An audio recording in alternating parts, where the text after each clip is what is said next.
Hello friends, how are you. हम आशा करते हैं कि आप घर पे होंगे, स्वस्थ होंगे और हम स्वस्थ रहने की आपकी कामना करते हैं।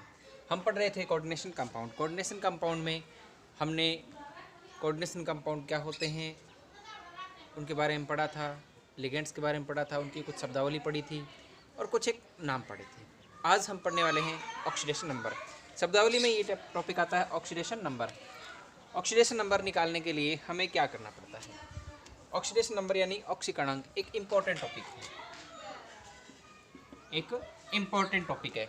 इम्पॉर्टेंट क्यों? क्योंकि एग्जाम में लगभग इसके बारे में पूछा जाता है, तो इम्पोर्टेंट होता है, सीधी सी बात है। ऑक्सीडेशन नंबर क्या है? अब देखो, लिगेंड्स के चार्ज का हमें पता है। इसका पता है चार्ज का, तो लिगेंड के चार्ज का हमें पता है। सिंपल आयन के बारे में हमें पता है।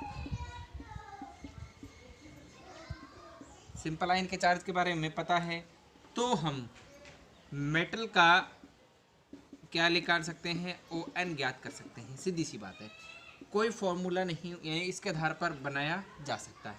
लिगेंड्स के चार्ज के बारे में हमें कंफर्म होना चाहिए, सिंपल आयन के चार्ज के बारे में हमें कंफर्म होना चाहिए, मेटल का ऑक्सीडेशन इन दोनों के आधार पर ज्ञात होता है। देखो, अपन एग्जाम्पल करते हैं। मेरे पास एक एग्जाम्पल है K4 FeCN6। K4 FeCN6 तो पोटेशियम है, उसका ऑक्सीडेशन नंबर कितना होता है? K पॉजिटिव आता है। क्या आता है? पॉजिटिव। जिसका हमें ज्ञात करना है उसका हम X मान लेते हैं। क्या मान लेते हैं? X। CN के ऊपर चार्ज होता है CN माइनस। क्या होता है? CN minus. अब देखो, इसमें हमें ज्ञात किसका करना है? K4 FeCN6 का मेटल का ज्ञात करना है। इसका क्या मान लिया? X। K कितने जुड़े हुए हैं? 4।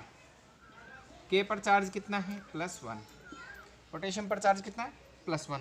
प्लस Fe कितने हैं? 1x। CN कितने जुड़े हुए हैं? 6। चार्ज कितना है? एक का ले पर -1। टोटल के ऊपर कोई चार्ज है? कोई चार्ज नहीं है, तो इज इक्वल टू क्या आ जाएगा? 0। क्या आ जाएगा? 0। अब देखो बेटा, आगे देखते हैं तो क्या होगा। तो 4 + x - 6 is equal to 0। 4 + x - 6 is equal to 0। तो देखो, 4 और ये निकल के आ जाएगा x - 2 is equal to 0। Then x is equal to क्या आ जाएगा? +2। तो ऑक्सीजन यानी कि Fe का ऑक्सीडेशन नंबर जो है वो कितना है? इसमें +2। कितना है? +2। ऑक्सीजन यानी कि फेरस का ऑक्सीकरण अंक Fe का +2 और +3 2 होते हैं। कितने होते हैं? +2 और +3 2 होते हैं। ठीक है। अब देखो, अपन और ज़्यादा एग्जाम्पल कर लेते हैं। जितने एग्जाम्पल करेंगे उतने से हमारे क्लियरिटी आएगी, उतने से हमें अच्छे से पता चल पाएगा। हमें ध्यान रखना है कि लिगेंड्स के ऊपर चार्ज कितना होना चाहिए। लिगेंड के चार्ज का हमें कंफर्म है, तो हम अच्छी तरह से क्या ज्ञात कर सकते हैं? इसके बारे में पता लगा सकते हैं। देखो, कोई दूसरा कोई भी एग्जाम्पल उठा लेते हैं। हमारे पास उपस्थित है NaAgCN2। क्या है? NaAgCN2। जिसका हमें कंफर्म नहीं है उसके लिए क्या होगा? X। जिसका हमें कंफर्म नहीं है उसके लिए क्या होगा? X होगा। तो Ag का क्या है? X। सोडियम कितने नंबर पे आता है? 11 नंबर पे आता है, और इसके ऊपर जो यहाँ पर चार्ज है वो है +1। ऑक्सीजन की ऑक्सीकरण अवस्था यानी सोडियम की ऑक्सीकरण अवस्था +1 होती है। CN है, उसके ऊपर चार्ज होता है -1, तो इसके ऊपर कितना आ गया? 2 CN है, -1 इज इक्वल टू कोई चार्ज नहीं होने के कारण क्या आ गया? 0। अब देखो, इसमें X हमें काउंट करना है, तो X प्लस में माइनस के तो 2 आ गए और प्लस का आ गया 1। कितना आ गया? 1 is equal to 0। x - 1 is equal to 0। Then x + 1। Ag की ऑक्सीकरण अवस्था यहाँ पर कितनी है? +1 है। कितनी है? +1। हमने लिगेंड जितने भी पढ़े थे उन सभी लिगेंड के ऊपर हमने चार्ज लगाए थे, उन चार्ज के आधार पर ये काउंट किया जाता है। अब देखो कोई भी एक और एग्जांपल ले लेते हैं।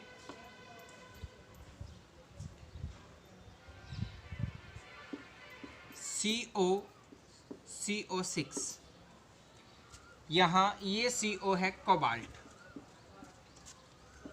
ये CO है कार्बोनिल। CO कोबाल्ट जिसका हमें ऑक्सीडेशन नंबर ज्ञात करना है, इसका ऑक्सीडेशन नंबर है X। क्या है? X मान लेते हैं। CO का ऑक्सीडेशन नंबर होता है 0, यानी कि कोई इसके ऊपर चार्ज नहीं होता, इसका ऑक्सीकरण अंक चार्ज जितना होगा उतना ही होता है। तो जब इसका ऑक्सीकरण अंक 0 है तो इसका भी ऑक्सीकरण अंक कितना होगा? 0। कितना होगा? 0, क्योंकि उसके ऊपर कोई चार्ज नहीं लगा हुआ है। जब कोई चार्ज नहीं होता तो उसका ऑक्सीकरण अवस्था हमेशा ही क्या होगा? 0 होता है। अब कोई एक और देख लेते हैं, जैसे Cu H2 की होल 2 NH3 की होल 4 SO4। तो हम सबसे पहले हमें ये कंफर्म होना चाहिए कि ये कौन से चार्ज का है, ये कौन से चार्ज का है। ये हमेशा ही इसके बारे में पहले अपन पढ़ चुके हैं, सिंपल धनायन और कॉम्प्लेक्स धनायन या कॉम्प्लेक्स ऋणायन, कॉम्प्लेक्स ऋणायन, कॉम्प्लेक्स धनायन, सिंपल ऋणायन। तो ये देखें तो इसको अलग कर सकते हैं, ये पॉजिटिव चार्ज वाला है और ये नेगेटिव चार्ज वाला है। एक पॉजिटिव है और दूसरा नेगेटिव। अब देखो SO4 है, इसके ऊपर चार्ज होता है SO4 2-। कितना होता है? SO4 2- होता है। ये है, इसके ऊपर कोई, यहाँ पर X H2O है, उसके ऊपर 0, क्योंकि H2O एक्वा 0, कोई चार्ज नहीं होता। NH3 है, उसके ऊपर कोई चार्ज नहीं होता। एमीन, ये भी क्या होता है? 0, क्योंकि हमने उदासीन लिगेंड्स पढ़े थे। अब देखो X + 0 + 0 प्लस में -2 = क्या आ गया? 0। X - 2 = 0, देन X = क्या आ जाएगा? +2। यानी यहाँ पर कॉपर का ऑक्सीकरण नंबर जो है वो कितना आता है? +2 आता है। कितना आता है? +2। इसी आधार पर हम और एग्जाम्पल्स के क्या ज्ञात कर सकते हैं? ऑक्सीकरण अंक ज्ञात कर सकते हैं। एक दो कुछ एक कन्फ्यूज़न वाले एग्जाम्पल हैं, उनके लिए हमें क्या करना होगा?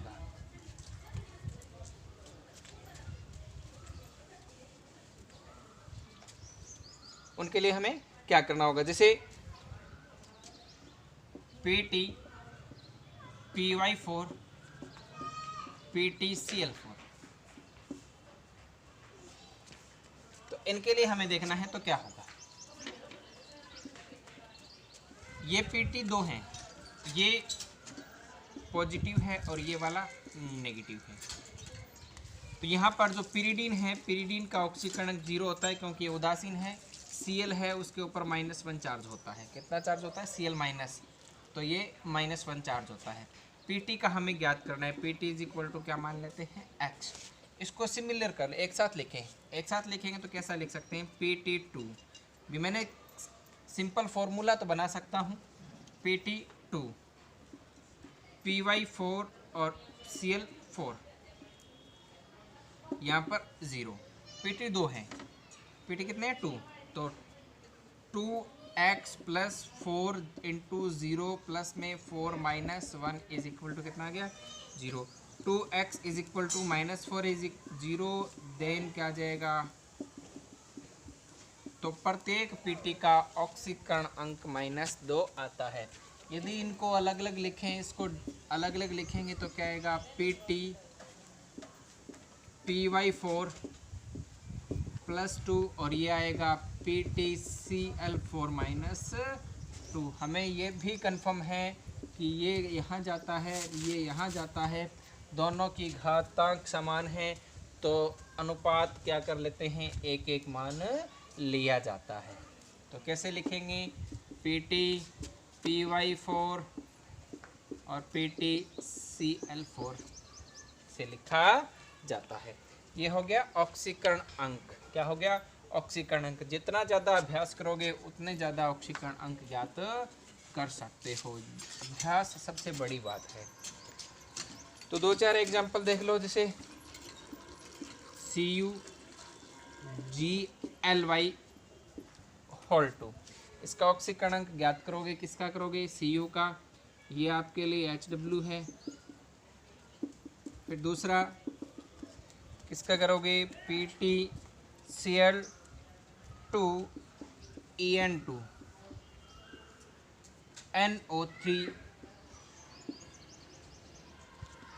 NO3 की हो 2, ठीक है। तीसरा एग्जाम्पल आपके लिए है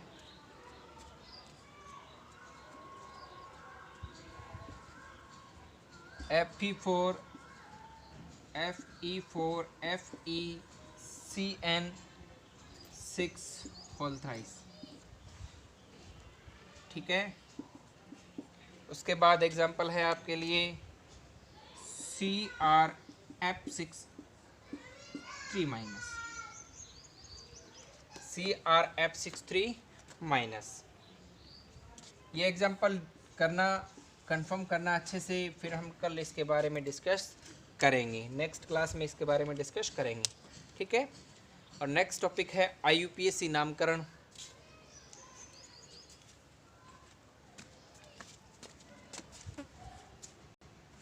उपसेचन यौगिकों का IUPAC नामकरण। रूल नंबर फर्स्ट, सबसे पहले तो हमें किस में बांटना होगा, पॉजिटिव एवं नेगेटिव पार्ट में डिवाइड करना है।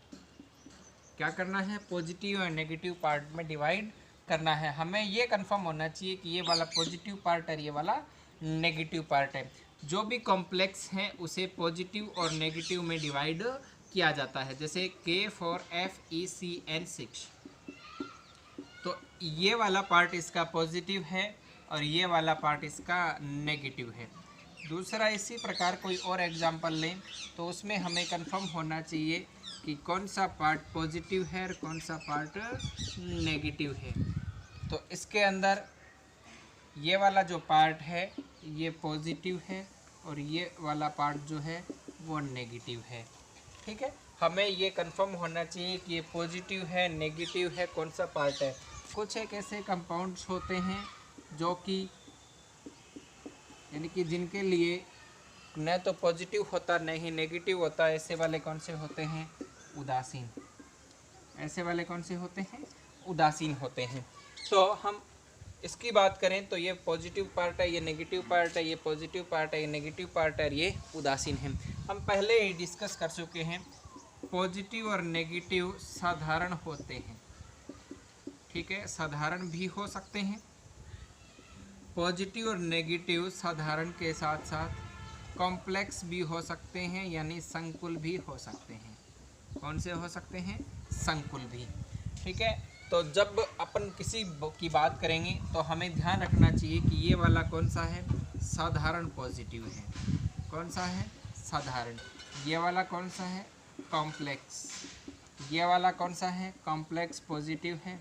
और ये वाला कौन सा है, सिंपल नेगेटिव। ये वाला उदासीन बता ही दिया। इसी प्रकार एक एग्जांपल और डिस्कस कर लेते हैं, PtPy4 PtCl4। इसके अंदर ये वाला जो पार्ट है, ये वाला जो पार्ट है वो पॉजिटिव पार्ट है और ये वाला नेगेटिव पार्ट है। यानी आपको कंफर्म होगा कि पहले पॉजिटिव पार्ट होता है और उसके बाद में नेगेटिव पार्ट होता है। पहले पॉजिटिव होगा, उसके बाद में कौन सा पार्ट होगा, नेगेटिव पार्ट होगा। तो पॉजिटिव और नेगेटिव पार्ट की अपन बात कर रहे हैं। तो ये कॉम्प्लेक्स भी हो सकते हैं, दोनों के दोनों कौन से हो सकते हैं, कॉम्प्लेक्स भी हो सकते हैं। तो हमें इस बात का कंफर्म होना चाहिए कि एक कंपाउंड के अंदर जो कोऑर्डिनेशन कंपाउंड है उसके अंदर हमारे पास क्या उपस्थित होते हैं, साधारण आयन के साथ, साधारण धनायन या साधारण ऋणायन के साथ कॉम्प्लेक्स आयन उपस्थित हो सकते हैं, या धनायन और ऋणायन दोनों ही कॉम्प्लेक्स हो सकते हैं, या न पॉजिटिव होता न ही नेगेटिव होता, उदासीन होता है। ये इतने प्रकार के पॉसिबल हो सकते हैं। तो हमें सबसे पहले क्या करना होगा, पॉजिटिव और नेगेटिव की पहचान करनी होगी। सबसे पहले क्या करनी होती है, पॉजिटिव और नेगेटिव की पहचान करनी होती है। ओके बेटा, समझ में आ गया अच्छी तरह से। हमें क्या करना होगा, सबसे पहले पॉजिटिव और नेगेटिव की पहचान करनी है, उसके बाद हम आगे की पार्ट की बात करेंगे।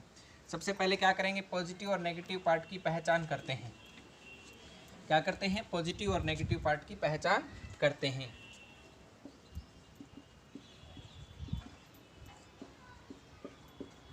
ठीक है, दूसरा, साधारण धनायन और ऋणायन का नाम लिखते समय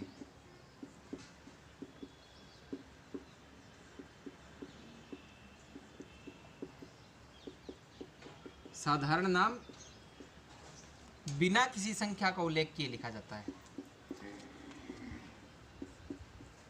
साधारण नाम बिना किसी संख्या के उल्लेख किए लिखा जाता है।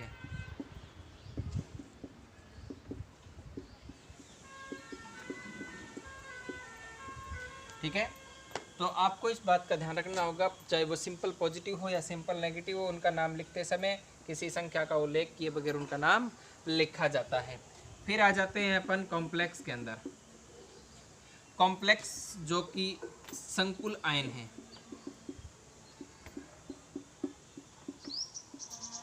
संकुल आयन में पहले लिगेंड का नाम लिखा जाता है। पहले किसका नाम लिखते हैं? लिगेंड्स का नाम लिखते हैं। ठीक है,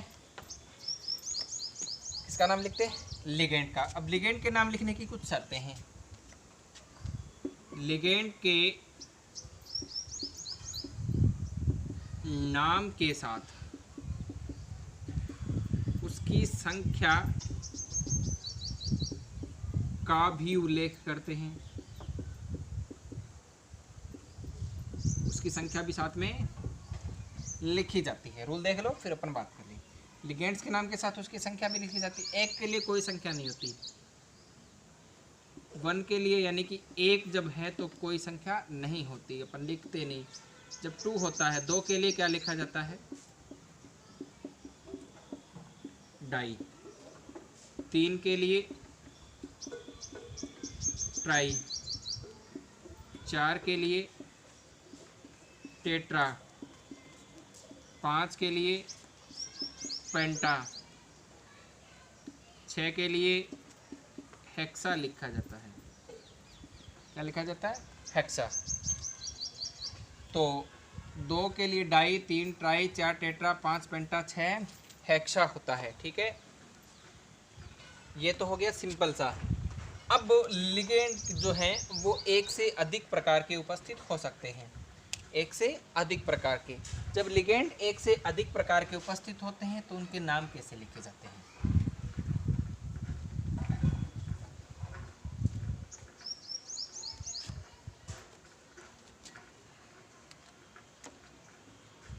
एक से अधिक प्रकार के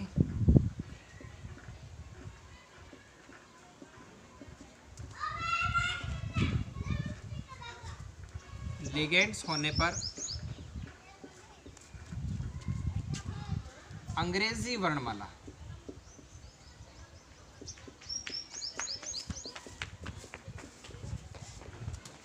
के आधार पर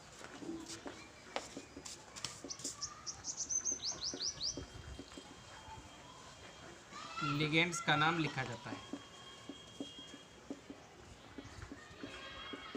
ठीक है, इसके आधार पर, अंग्रेजी वर्णमाला के आधार पर। जैसे एक ही एग्जाम्पल पर साइनो और NH3 दोनों उपस्थित है, CN- और NH3, तो इसको किसके नाम से लिखते हैं? AMMINE, इसको लिखते हैं CYNO। तो कौन सा पहले आएगा? ये पहले आएगा और ये बाद में लिखा जाएगा। यानी एमीन पहले लिखा जाएगा और साइनो बाद में लिखा जाएगा। ठीक है, अब लिगेंड्स क्या होते हैं? कुछ लिगेंड के नाम में, कुछ लिगेंड होते हैं उनके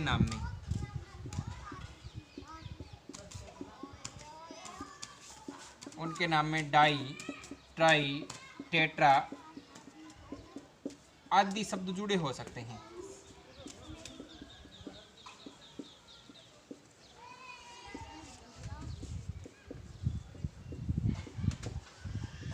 आदि शब्द उपस्थित हो सकते हैं। उनकी संख्या का उल्लेख करते समय क्या लिखा जाता है? उनकी संख्या का उल्लेख निम्न प्रकार करते हैं।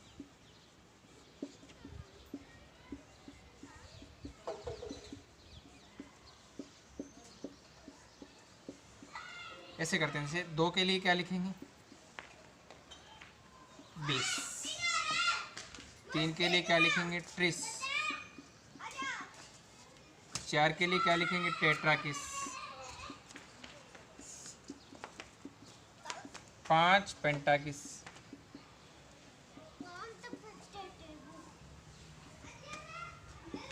6 तो अपन बात ही नहीं करें क्योंकि 4 तक ही सीमित हो जाएंगे, क्योंकि 2 होते हैं, एक का चार्ज।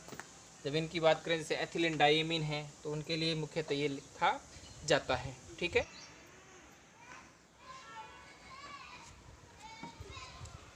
तो कुछ लिगेंड जो होते हैं वो सेतु लिगेंड होते हैं। कौन से लिगेंड होते हैं? सेतु लिगेंड। सेतु लिगेंड होते कौन से हैं? 2 धातुओं को आपस में जोड़ने वाले, 2 धातुओं को आपस में जोड़ने वाले।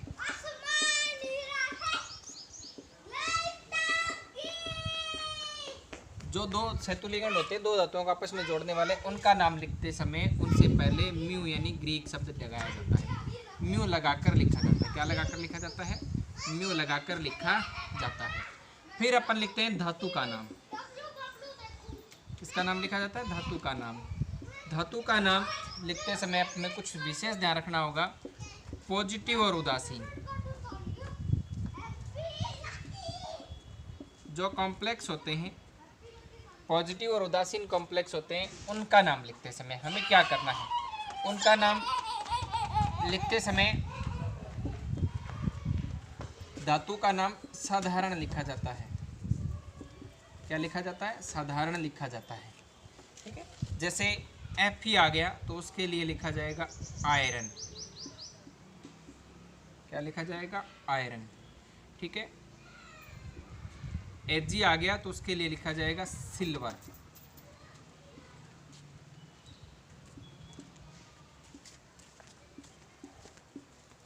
ये सामान्य नाम है। फिर जब कॉम्प्लेक्स हमारे पास कौन सा हो? रेनाइन, यानी कि रेनाइन कॉम्प्लेक्स हो। तो जब रेनाइन कॉम्प्लेक्स होता है तो धातु का नाम लिखते समय उनके का नाम लैटिन में लिखकर अंत में एट लगा देते हैं। क्या लगा देते हैं? एट लगा दिया जाता है। तो कुछ एक जो धातु के नाम लैटिन में और उनके सामने मैं क्या लिख देता हूँ? एट लगाकर नाम लिख देता हूँ।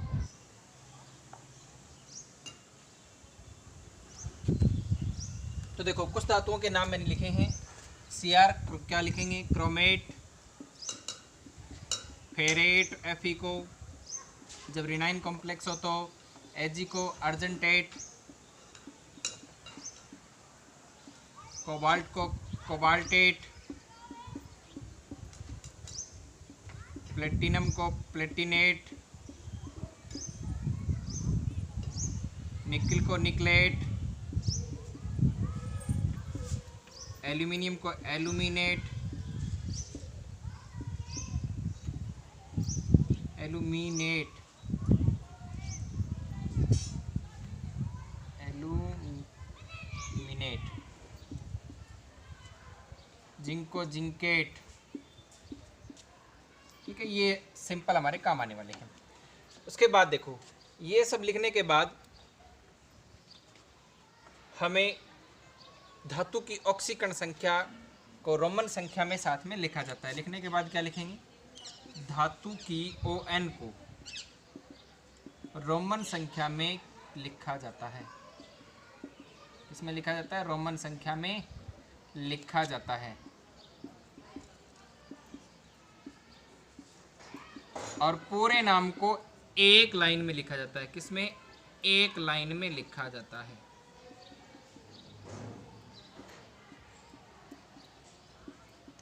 ठीक है, इसके एग्जाम्पल्स को कल डिस्कस करेंगे।